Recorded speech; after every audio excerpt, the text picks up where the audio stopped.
Huwag matakot sa mga taong prangka at masungit. Mas matakot ka sa mga nagpapanggap na mabait. Yun pala ay plastic. May mga taong akala mo masama ang ugali dahil lagi nakasigaw, mahilig manita at masungit. Kung minsan, yung taong ganyan, yun pa ang may mabuting kalooban. Kesa sa mga taong animo ang hair kung kumilos, pero ang totoo, sila pala ang may masamang ugali. Maganda maging kaibigan ang mga taong prangka at masungit kaysa sa mga taong patalikod kung tumira at kung umasta, pabida.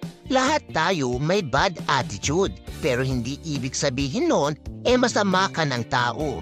Di tulad ng iba dyan, kunwari mabait lang pag may kailangan at pag napapakinabangan yung isang tao. Tandaan mo, hindi tayo masungit o mayabang, sadyang dilan nating ugali